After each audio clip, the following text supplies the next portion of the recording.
Good morning, children. We are discussing chapter number 19, Human Development. In previous video, you learned about what is human development, its meaning, then subject related to UNDP, United Nations Development Program. Then we discussed about human development index and its three dimensions, which were life expectancy index, education index, income index, right? And then next we discussed about the human development report, which is published every year. Now today we are going to discuss about the challenges of human development, right? Challenges of human development. Human development के लिए कौन कौन से ऐसे parameters है कि which help in developing the human development, means जो first पहले से जो नेशंस है तो कि नॉर्वे है, ऑस्ट्रेलिया है, स्विट्ज़रलैंड है, ये सारे नेशंस है वो हाईएस्ट ह्यूमन डेवलपमेंट में है। तो उनकी कंपैरिजन में इंडिया में कौन से चैलेंजेस है कि जिसे हम प्रोग्रेस कर सकते हैं कि ह्यूमन डेवलपमेंट हमारा बढ़े, right? So today we are going to discuss about the challenges of human development. Human development challenges है वो पैरामीटर्स है, बेसिक पैरामीटर्स है कि जिससे हम अपने नेशन का डेवलपमेंट बढ़ाए। तो बेसिकली बहुत सारे ऐसे पैरामीटर्स है जैसे हेल्थ, एजुकेशन, इनकम, जिसमें पर कैपिटा इनकम है, नेशनल इनकम है, और ओनली मटेरियलिस्टिक सोर्सेस इम्पोर्टेंट नहीं है, पर बहुत सारी ऐसी चीज़ें हैं जो ह्यूमन डेवलपमेंट के लिए ज़रूरी है। But out of that all, India has to focus mainly on this three parameters: health, sex ratio means gender inequality and women empowerment। ये थ्री ऐसे पैरामीटर्स है जिस पे specially we have to focus, our nation has to focus on this three things: health, sex ratio means gender inequality means male and female के ratios, और उसके बाद next है कि development of women, right? So women empowerment। सबसे पहले बात करें तो उस पे है health. Spending money on health not an expense but an investment on improving quality of life and human resource development, right? तो मनी स्पेंड करना हेल्थ के ऊपर वो एक्सपेंसेस नहीं है, but that is an investment. कैसा इन्वेस्टमेंट कि health is important and valuable asset of each and every person, right? अगर हेल्थ अच्छी है then we can achieve what we need, what we want to do. Poor health है तो आपकी जो इच्छाएं हैं, what you want to complete, what you want to do in future, that can not be done, right? कभी कभी individual की problem होती है या कभी फैमिली में कोई बीमार हो, सोशल लाइफ हो, इन सब को इफ़ेक्ट करती है health.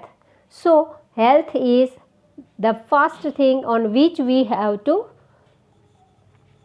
Take important actions, right? So mainly common problems है जो डेवलपिंग कंट्री है लाइक इंडिया, उसमें जो हेल्थ ओरिएंटेड प्रॉब्लम्स है उसमें सबसे पहले आता है डेवलपिंग कंट्री के प्रॉब्लम्स, जिसमें जहाँ पे हम लोग लैग बिहाइंड है उसमें पॉपुलेशन ग्रोथ। सबसे पहली बात करें तो कि इंडिया का पॉपुलेशन ग्रोथ इतना है, we are on the second number in the world, right, on in population. So population growth इतना है। उसके बाद सेकेंड टॉपिक आता है कि मेल न्यूट्रिशंस। इंडिया में जो पॉपुलेशन है वो सारी पॉपुलेशन कैपेबल नहीं है कि they can compete this situation, right? बहुत सारे लोग हैं जो बिलो पॉवर्टी लाइन के रहते हैं, so hardly they are getting meal a day sometimes, right, कि 2 मील्स अ डे तो छोड़ो, हार्डली उनको एक टाइम का खाना भी मिलता है, वो न्यूट्रिशियस हो ये भी ज़रूरी नहीं है, राइट। तो उनका न्यूट्रिशंस लेवल कम होता है, तो मेल न्यूट्रिशंस की वजह से भी बहुत सारे लोग मरते हैं, बहुत सारे डिसीज़ होते हैं, तो ये एक इफ़ेक्ट है। फिर कॉमन डिसीज़ जो नॉर्मल जनरली जो भी डिसीज़ होते रहते हैं वो एक सिचुएशंस है। फिर कंटेजियस डिसीज़ जैसे कि एग्जांपल दिया है एड्स, HIV। एड्स है, उसका फुल फॉर्म है कि एक्वायर्ड इम्यूनो डेफिशिएंसी सिंड्रोम्स, जो किसी को भी होता है तो उसकी जो धीरे धीरे उसकी इम्यूनिटी सिस्टम है वो धीरे धीरे ख़त्म हो जाती है और वो इंसान मर जाते हैं। तो ऐसे डिसीज़ है जिसका इलाज नहीं है, राइट, जैसे कि कैंसर है, एड्स है, HIV है, तो ऐसे बहुत सारे डिसीज़ हैं। मेंटल डिसऑर्डर भी एक पार्ट इसमें आता है जो हाई इफ़ेक्ट होता है, तो ऐसे है जो इन्फेक्शियस है, बहुत सारे डिसीज़ की भी एक प्रॉब्लम रहती है। फिर मेंटल डिसऑर्डर है, तो ये सारे सिम्टम्स है वो कॉमन प्रॉब्लम्स में आते हैं, राइट। अब if we want to lead a healthy life then we have to take care of such things, right, कि न्यूट्रिशियस फूड लेना चाहिए, right. Mainly we have seen कि people are not in past people are not having that much knowledge which we can get easily through the internet or we can get easily through our educations, right। तो हमें आज पता है कि कौन सी चीज़ें nutritious है, किस में न्यूट्रिशियस वैल्यूज़ ज़्यादा है। फिर बॉडी में कभी कभी आयरन की डेफिशिएंसी हो जाती है, विटामिन्स की डेफिशिएंसी होती है, तो how we have to take care. So it is necessary that we have to focus on our health, right. जो एक्सपेंडिचर्स हम हेल्थ के ऊपर करते हैं वो किस लिए करते हैं? For improving quality of life, right. So it is an investment. Life की क्वालिटी को इम्प्रूव करने के लिए करते हैं, सो वो एक इन्वेस्टमेंट है जो हेल्पफुल है ह्यूमन रिसोर्स डेवलपमेंट के लिए। So for this government had made a lot of improvement, right. Specially सबसे बेसिक है कि चाइल्ड हेल्थ, बिकॉज चाइल्ड की हेल्थ सबसे इम्पॉर्टेंट है, because he is child is the important for next generation, right, and he is the main part of the development, right। so सबसे पहले importance दिया गया है child health, क्योंकि child death rate पहले बहुत ही था, राइट। सो उसको कंट्रोल करने के लिए बहुत सारे वैक्सीनेशंस प्रोग्राम्स गवर्नमेंट ने किए हैं which is important for preventing health care. कि OPV है जो पोलियो के लिए दिया जाता है, जिसे कहते हैं 2 बूंद जिंदगी की, इसकी एडवर्टाइज भी आती है। So up to the age of 5 years children are given polio vaccinations. कि पोलियो की जो है वो बेसिकली इंडिया में से वो अभी नहीं है, इंडिया में अभी इरेडिकेट हो गया है, but our neighbouring country like Pakistan they do have. Pakistan में अभी भी पोलियो के बहुत सारे केसेस है, तो इसकी इफ़ेक्ट इंडिया में ना हो तो इसकी क्योर के लिए हमारे इंडिया में बच्चों को वैक्सीनेशंस दिया जाता है, राइट। कि OPV, फिर BCG वैक्सीनेशन है जो ट्यूबरक्लोसिस को कंट्रोल करता है, जिसे हम TB या दमा कहते हैं। फिर हेपेटाइटिस B है जिससे ज़्यादा बच्चों की मौत होती है। डिप्थेरिया है, DPT जिसका एक वैक्सीनेशन दिया जाता है। ये सारे वैक्सीनेशंस मेनली 1 साल की उम्र के 0 से लेके 1 साल की उम्र के बच्चे को दिए जाते हैं सबसे ज़्यादा, right. DPT means diphtheria, pertussis and tetanus के इंजेक्शंस है। तो ये डिप्थेरिया जो गले में फंगस जैसा इन्फेक्शंस होता है और उसकी वजह से बच्चे का मुंह बंद हो जाता है, वो कुछ खा पी नहीं सकता और उसकी वजह से उसकी मौत हो जाती है। सेकेंड है पर्टेसिस, जिसे हम कहते हैं हुपिंग कफ, राइट। कई बार आपने सुना होगा कि जिसे कहते हैं मोटी उधरस, इस टाइप का होता है कि कंटिन्यूअसली उसको हुपिंग होती है और बलगम जमा हो जाता है, तो उसकी वजह से ये प्रॉब्लम्स होते हैं। और ख़ास करके हम लोग इसको कनेक्ट करें तो कोरोना के भी कुछ लक्षण इसके जैसे ही है कि मेनली ये कफिंग की वजह से होता है और पूरे जो लंग्स है वो इन्फेक्टेड हो जाते हैं, उसकी वजह से मौत हो जाती है। थर्ड है टेटनस, राइट। टेटनस है वो स्पेशली उसके लिए है कि जो कोई भी आयरन की चीज़ें हैं या उनके इन्फेक्शंस हो जाता है, उसकी वजह से होता है। फिर मीज़ल्स है, जिसे हम ओरी, अछबड़ा, स्मॉल पॉक्स, चिकन पॉक्स, ये सारे उसके। तो पहले के ज़माने में ये डिसीज़ भी थे, पर अब हमने उसके वैक्सीनेशंस बनाए हैं इंडिया में, और उसकी वजह से जो चाइल्ड का डेथ रेट था वो डिक्रीज़ हो गया है एंड चाइल्ड की वो हेल्थ के लिए अच्छे हैं। फिर मलेरिया एंड टाइफाइड, उसकी भी दवाइयाँ मिलती रहती है। तो ये सारे डिसीज़ को हम कंट्रोल करने में कुछ हद तक सक्सेस हमें मिली है, राइट। पर बहुत सारे डिसीज़ ऐसे भी हैं कि जो इरेडिकेट नहीं हुए हैं और जिससे डेथ रेट, मोर्टालिटी रेट है वो बढ़ सकते हैं, right. So government works on this programme so that they can improve the health of a child because it is the future of country, right. And some of the disease as I said कि वो eradicate हो गए हैं, जैसे polio, TB, hepatitis B, diphtheria, pertussis and tetanus, उनको control भी किया गया है। और बहुत सारे ऐसे भी हैं इनको इरेडिकेट किया गया है और कंट्रोल करने में मलेरिया, टाइफाइड ऐसे जो बीमारियां हैं उनके ऊपर काम करते हैं। तो उसकी वजह से क्या होगा कि man is leading long healthy life, इससे इसकी सस्टेनेबिलिटी बढ़ती है और हेल्दी लाइफ मिलती है। बर्थ रेट कम होता है, मोर्टालिटी रेट भी उससे इंक्रीज होता है, वो रिकॉर्ड होता है। तो ओवरऑल देखें तो लाइफ की एक्सपेक्टेंसी रेट बढ़ती है compare to the past, right. इसके अलावा बहुत सारे डिसीज़ है जो वाटर बॉर्न डिसीज़ है, फिर मेल न्यूट्रिशियस है, वो भी इफ़ेक्ट करते हैं। सो it is necessary the people who are suffering from such kind of disease, they have to take care, and then for that government also make some of the programs so that we can improve our health, right। तो health care indications में क्या है कि decline in birth rate, right, then decrease in child mortality rate और increase in life expectancy rate, जो मैंने अभी समझाया। बर्थ रेट को अफेक्ट करता है, चाइल्ड मोर्टालिटी रेट को कम करता है और लाइफ एक्सपेक्टेंसी को बढ़ाता है। अभी भी जो अनरिजोल्व्ड प्रॉब्लम्स है इंडिया में, उसमें सबसे पहला है malnutritions, then common diseases and next है वो पॉल्यूशन। मिनरल्स, विटामिन्स, प्रोटीन्स, इन सब की कमी की वजह से इम्यूनिटी सिस्टम है वो स्लो हो जाता है और उसकी वजह से आए दिन बीमार पड़ते रहते हैं, दैट इज़, और कुपोषण के शिकार होते हैं लोग, that is called male nutritions.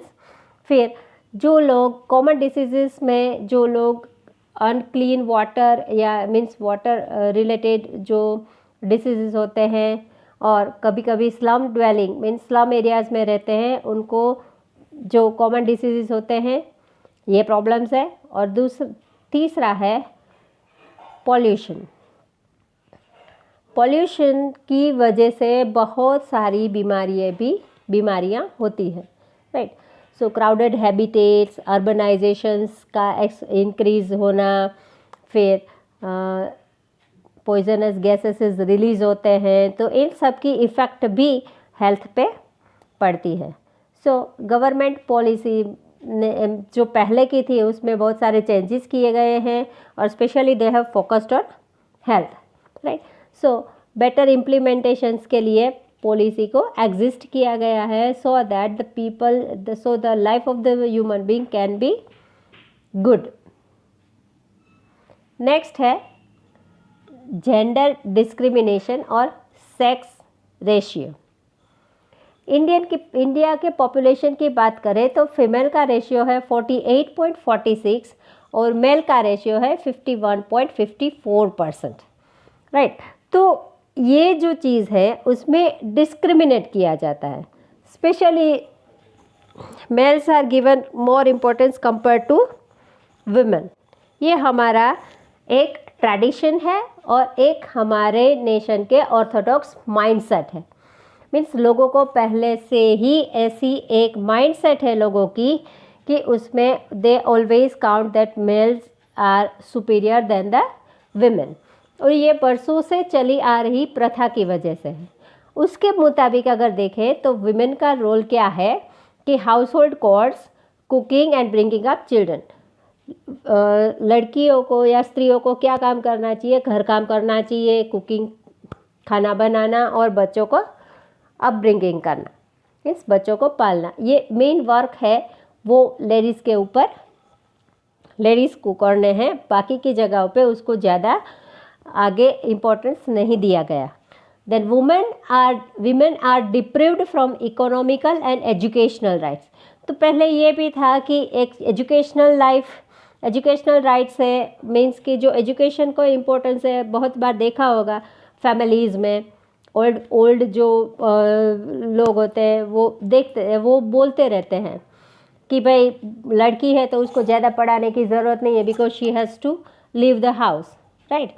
और लड़के को ज़्यादा इम्पोर्टेंस दिया जाता है, लड़के का एजुकेशन इम्पोर्टेंस है, लड़के को घर चलाना है, परिवार चलाना है, so they have given more power compare to the women. Even they do not have any power to take decisions in family, right? Family decisions में भी लेडीज़ को इम्पोर्टेंस नहीं दिया गया था, और इकोनॉमिक कंडीशन में भी वो कोई कंट्रीब्यूशन नहीं कर पाती थी, because if she can not earn then how she can help the family. So this type of things where there which is called deprived from economical and educational rights. और उसकी वजह से सोशल इविल्स के victims बनते हैं, जैसे female infanticide, child marriage, पर्दा system and dowry system. Female infanticide means जो लड़की का जन्म हो, लड़की को इम्पोर्टेंस नहीं दिया जाता, या अगर बच्ची है गर्भ में तो उसको मार दिया जाता था, या तो पहले ये भी सिस्टम थी कि दूध पीती करना, राइट, वो आपने पढ़ा है आगे। तो जैसे ही बच्ची का जन्म होता है या तो उसको मार दिया जाता था या उसको दूध में डुबोकर मार दिया जाता था। देन सेकेंड था चाइल्ड मैरिज, बचपन में ही शादी कर देना। फिर पर्दा सिस्टम, वो आपको पता है कि औरतों को पर्दे के पीछे ही रहना है, they are not allowed to go out, right. तो उनको एजुकेशंस की अपॉर्चुनिटीज़ कम मिलती थी। देन डाउरी सिस्टम, दहेज देना। गुजरात में ये नहीं है, पर अभी भी कुछ स्टेट्स ऐसे हैं जहाँ पे ये डाउरी सिस्टम है कि अगर लड़की को शादी करनी है तो उसके लिए लड़के वालों को कुछ अमाउंट देना पड़ता है कंपलसरी। उसमें ज़मीन हो सकती है, मीन्स प्रॉपर्टी हो सकती है, फिर उसके अलावा gold is most important, right. Gold देना है, प्रॉपर्टी देनी है, फिर जैसा लड़के का एजुकेशन उसके हिसाब से उसकी डाउरी की रकम ज़्यादा होती थी, राइट। फिर discrimination and inequality is seen in economic, political, social, cultural and religious fields. तो ये सारी जगहों पे डिस्क्रिमिनेशन और इनइक्वालिटी दिखती है, राइट। डिस्क्रिमिनेशन इकोनॉमिकली कंपेयर किया जाए तो इनकम, लेडीज़ की इनकम नहीं होती थी because they were not allowed to go out of the house. फिर पॉलिटिकल कैरियर की तो बात ही छोड़ दीजिए यहाँ पे। देन सोशल लाइफ में भी शी वॉज, लड़कियों को या विमेन को क्रश्ड आउट किया जाता है, means they have no right to say against his family और हिज हस्बैंड, राइट। फिर रिलीजियस फील्ड में भी अकेली औरत को कोई इम्पोर्टेंस नहीं दिया जाता, because she has to always stay with his husband के साथ है, then she has given important, otherwise not. So inequality हर एक जगह पे दिख जाती थी, right. So that is an sexual discrimination. तो मेल और फीमेल के बीच की इनइक्वालिटी है। और पार्लियामेंट में मीन्स पॉलिटिकल लाइफ की बात करें तो पार्लियामेंट में अब इसमें इम्प्रूवमेंट हुआ है। फिर भी अभी का जो रेशियो देखें तो वो भी only 12.2% females are there in parliament में अभी की जो परिस्थिति की बात करें तो उसमें 12.2% है। और ये सारी चीज़ें बताती है कि जेंडर डिस्क्रिमिनेशन है, राइट। ये सिर्फ इंडिया में है ऐसा नहीं है, पूरे वर्ल्ड के नेशंस में थोड़ा बहुत हर एक नेशंस में ये है। Okay, so here in this chart you can see human development index के जो रेशियोज है मेल और फीमेल के, वो यहाँ पे कंपेयर किए गए हैं। ये ऑल ओवर इंडिया, फिर हरियाणा, महाराष्ट्र, कुछ यहाँ पे फिगर आउट आप बार चार्ट में देख सकते हो, राइट। और लाइफ एक्सपेक्टेंसी की कंपेयर करें तो फीमेल की और मेल की अलग अलग है रेशियोज उसमें दिए गए हैं कि एक्सपेक्टेंसी लाइफ की कंपेयर करें तो फीमेल की 69.5 है, मेल की 66.6 है। स्कूलिंग की बात करें तो female are having 11.3 years compare to male 11.8। Average schooling years 3.6 है फीमेल के, मेल के हैं 7.2। Means male are given more importance compare to female, right.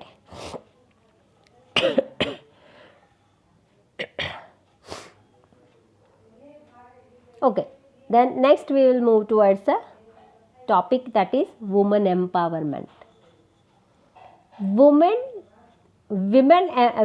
are the center of whole development process. पूरी डेवलपमेंट प्रोसेस में women play an important role, right. क्योंकि family है उसमें सबसे इम्पॉर्टेंट है विमेन।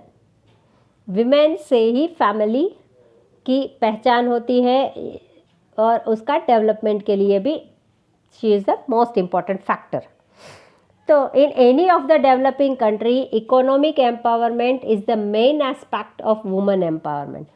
तो किसी भी नेशन की डेवलपिंग कंट्री की बात करें तो लड़कियों का, लेडीज़ का इकोनॉमिकल एम्पावरमेंट भी इम्पॉर्टेंट है। उसके लिए सबसे इम्पॉर्टेंट है कि इकोनॉमिक फ्रीडम देना चाहिए, राइट। तो वुमेन एम्पावरमेंट में इकोनॉमिक फ्रीडम उसका सबसे इम्पॉर्टेंट है। और if a woman is educated she would educate a house, a society and ultimately entire nation. तो एक लड़की अगर एजुकेटेड है then she can take care of her family, then she can helpful to the society and then ultimately it will effect our nation. एक औरत पढ़ती है तो वो 3 परिवार के लिए हेल्पफुल होती है, उसके पापा के घर में, फिर उसके हस्बैंड की लाइफ में और फिर उसको बच्चों के अपब्रिंगिंग में।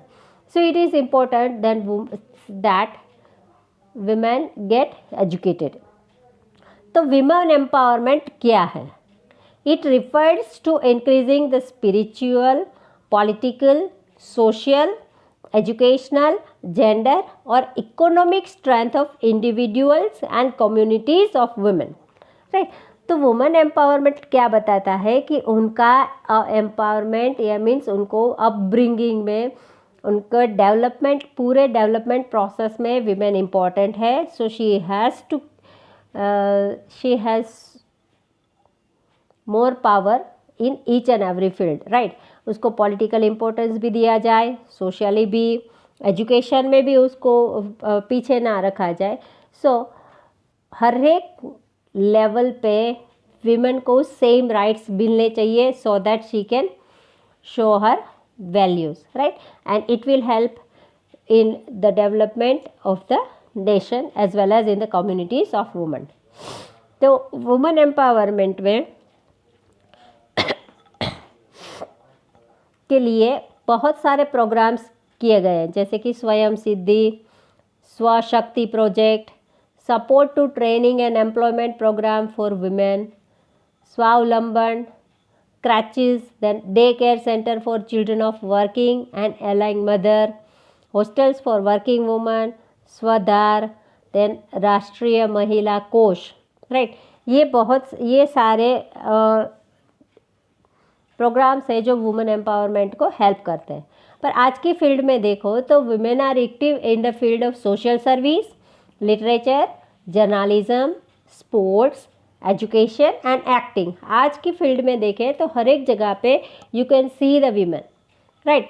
They are giving their best for any particular part, right? Even we have been watching women working as a social worker, journalist, sport persons, educator, actor on TVs and on news channels also you can see. Even you have seen they are working as a laborer in business and commerce, in communication and many other jobs. Because of increasing education, training and skilled programs. तो जितना women को importance दिया जाए, जितना उसको rights दिए जाए, उस हिसाब से उसका डेवलपमेंट पॉसिबल है, राइट? तो लिटरेचर में भी बहुत सारी लेखिकाएं आपको पता है, जर्नलिस्ट भी बहुत सारे हैं, इवन स्पोर्ट्स पर्सन्स भी बहुत सारे हैं जो लेडीज़ है। Even they are having a skill to work in each and every field. Even astronaut में भी आपने देखा है, right? So it is necessary that women also get equal rights, and for extending it we have to make a lot of efforts. अभी भी बहुत सारे scopes है डेवलपमेंट के लिए, और उसको डेवलप करने के लिए हमें बहुत सारे एफर्ट्स करने चाहिए, right? So women development programmes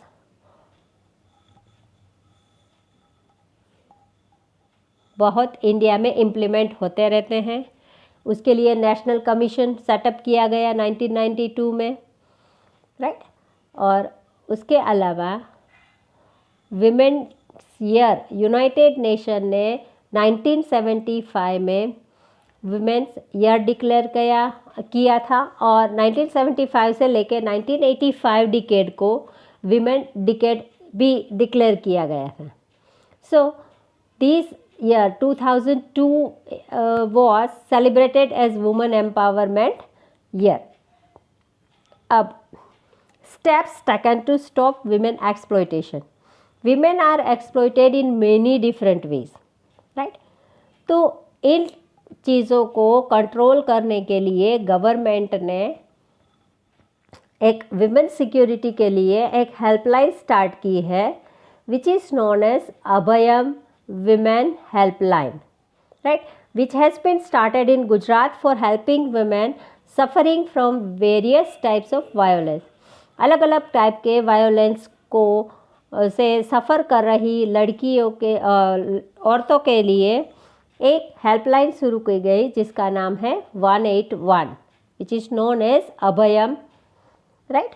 और यहाँ इस पे call it works 24/7, which helps the woman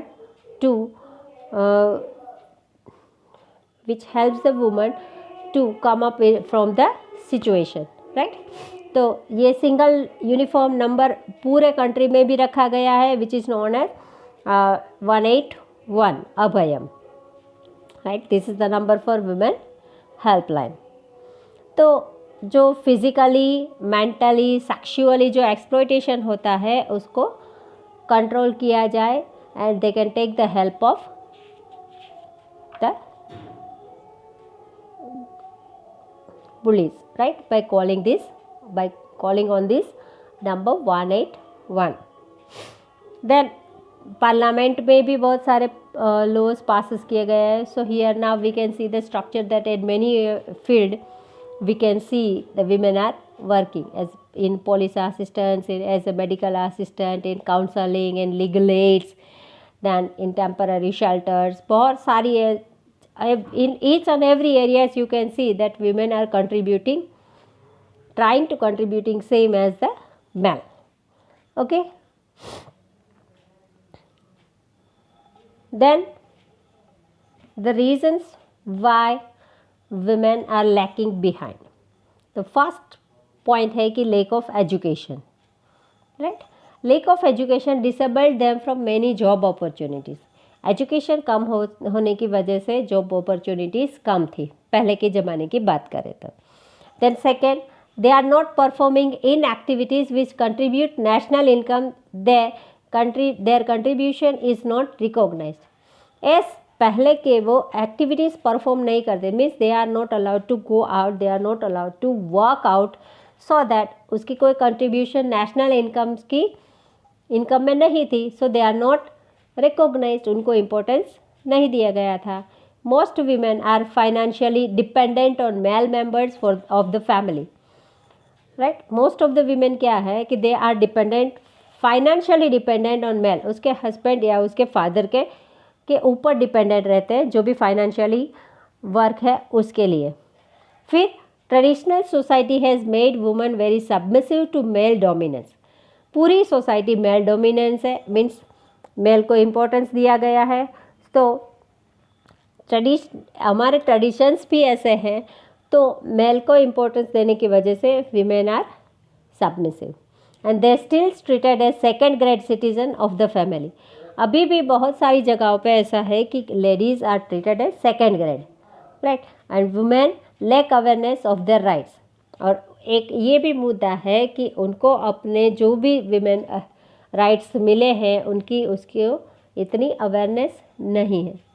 तभी तो बहुत सारी जगहों पे बहुत एक्सप्लोटेशंस भी होते हैं और sometimes women had to suffer, right.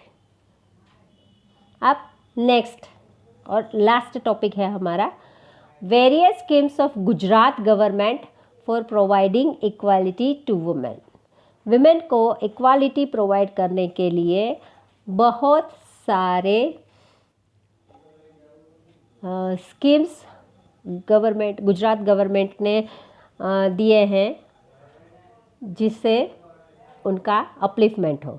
And this was done in year 2001. इसके लिए 3 एस्पेक्ट्स है डेवलपमेंट के, जिसमें educational empowerment, women health empowerment and uplifting women and women safety. Educationally उसको हेल्प करनी है जिससे वो उसका एजुकेशंस बढ़े. फिर हेल्थ रिलेटेड जो इश्यूज़ है लेडीज़ के, उसकी रिलेटेड बहुत सारे वैक्सीनेशंस, बहुत सारी उसकी फैसिलिटीज़ गवर्नमेंट ने प्रोवाइड की. और थर्ड है कि विमेन का जो लेवल है उसको अपलिफ्ट किया जाए. पास्ट की जो सिचुएशन है उसको उसके हिसाब से आज उसको आगे बढ़ने के लिए उसको प्रोत्साहित किया जाए और उसके अलावा उसकी सेफ्टी के बारे में भी ध्यान रखा जाए. तो इस सारी चीज़ों को इम्पोर्टेंस देते हुए बहुत सारी योजनाएं गवर्नमेंट ने बनाई है. सबसे पहले स्कूल एंट्रेंस सेरेमनी और girl education chariot festivals start किया गवर्नमेंट ने, राइट. कि गर्ल एजुकेशंस को प्रमोट करने के लिए स्कूल एंट्रेंस सेरेमनी मीन्स प्रवेशोत्सव रखा जाता है. उसके अलावा चैरियट फेस्टिवल रखा जाता है. सो दैट क्या होगा उसकी वजह से कि वुमेन लिटरेसी रेट है वो बढ़े, लड़कियां ज़्यादा पढ़ने आए और ज़्यादा एजुकेशन की वजह से वो आगे बढ़ पाए. फिर है सरस्वती साधना योजना. मेनली क्या होता है कि जो रूरल एरिया की लड़कियां हैं, वहाँ पे रूरल एरियाज़ में क्या होता है कि mainly they don't have high schools and colleges, right. So they have to go to the city for getting higher education.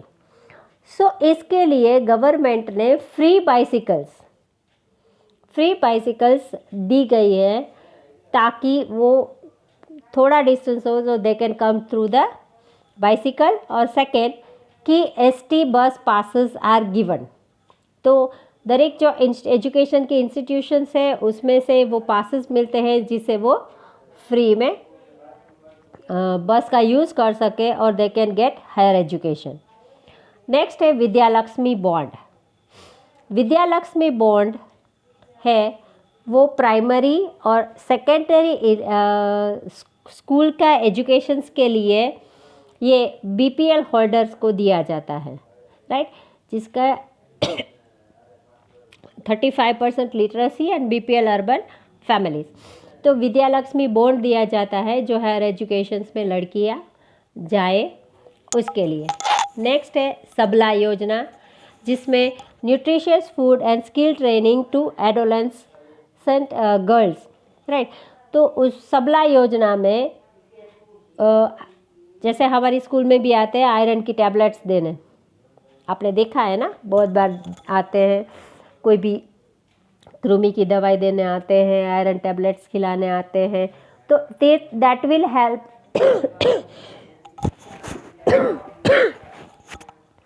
That will help in improving health.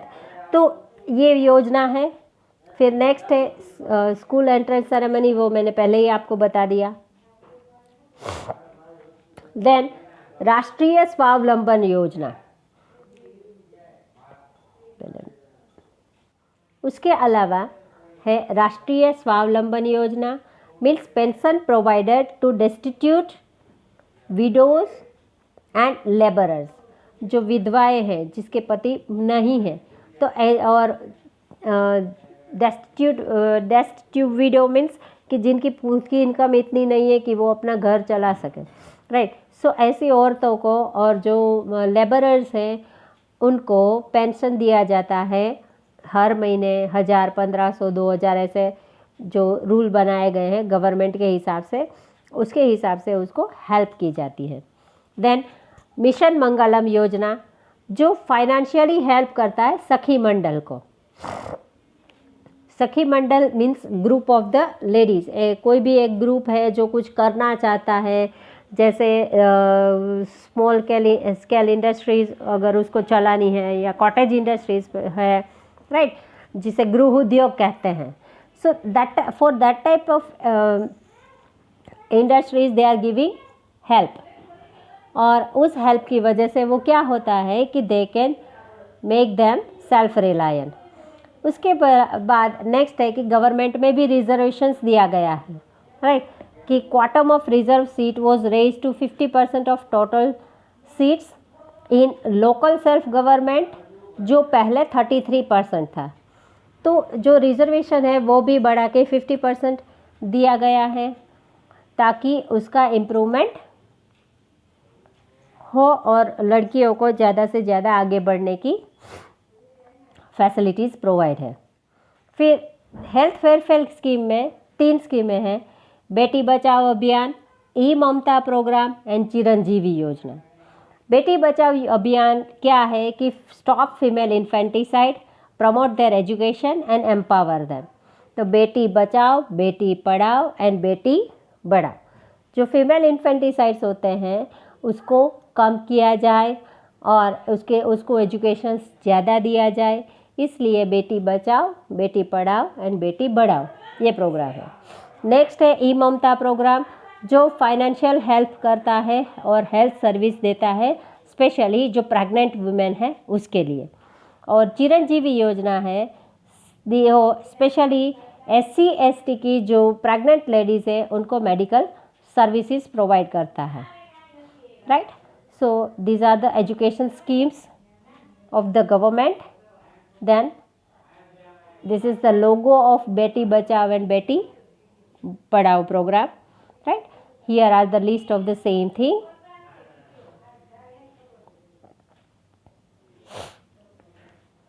Okay उसके अलावा बहुत सारी ऐसी स्कीम्स है जो गवर्नमेंट ने दी है, जिसमें फिश एंटरप्रेन्योर्स योजना है जो SC ST वुमेन्स के लिए है, जिसमें they can get up to 10 lakh rupees so that they can start there